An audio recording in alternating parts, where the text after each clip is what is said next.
समर्पित एक अविस्मरणीय संध्या रही।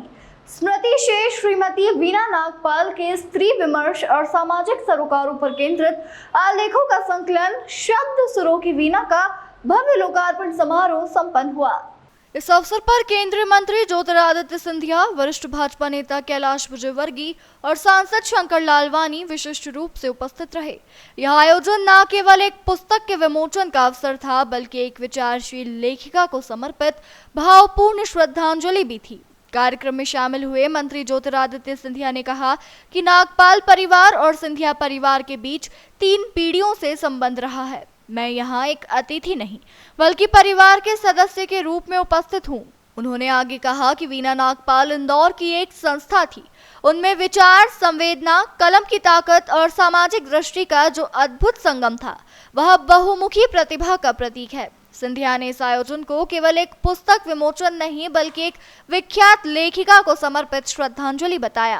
केवल लेखन के क्षेत्र में इंदौर को नई ऊंचाइयों तक पहुंचाने का कार्य नहीं, लेकिन समाज हित, मूल्य, सिद्धांत का पथ उन्होंने गढ़ा था।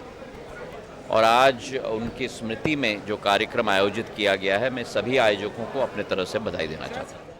वहीं भाजपा के वरिष्ठ नेता कैलाश विजयवर्गीय ने स्वर्गीय वीना नागपाल और उनके जीवन साथी ओम नागपाल के साथ बिताए संस्मरणों को साझा करते हुए उन्हें पत्रकारिता के तपस्वी युगल के रूप में याद किया। उन्होंने कहा कि ओम वीना की जोड़ी ने इंदौर की पत्रकारिता को नई दिशा दी और सामाजिक मुद्दों पर प्रभावशाली लेखन किया। उन्होंने कहा कि ओम वीना की जोड़ी ने इंदौर की पत्रकारिता को नई दिशा दी और सामाजिक मुद्दों पर प्रभावशाली लेखन किया।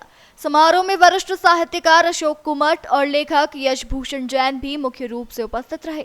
इस पुस्तक का प्रकाशन यशराज प्रकाशन ने किया, जो साहित्यिक गुणवत्ता के लिए जाने जाते हैं। तो और भाभी जी तो कमाल की थी। मुझे जितना अच्छा लिखती थी उतना अच्छा भोजन भी बनाती थी। मतलब भोजन बनाने में भी उनकी बड़ी मास्टरी थी। तो कई बार गया, कभी ऐसा मौका नहीं आया कि मैं कुछ खा के नहीं आऊँ। कभी पंजाबी पराठे बिल्कुल अच्छे मक्खन वाले, पर लिखना, उनकी कलम, उन्होंने दुनिया में वर्षों लिखा, भास्कर में वर्षों लिखा, रोज उनका कॉलम पढ़ा जाता था।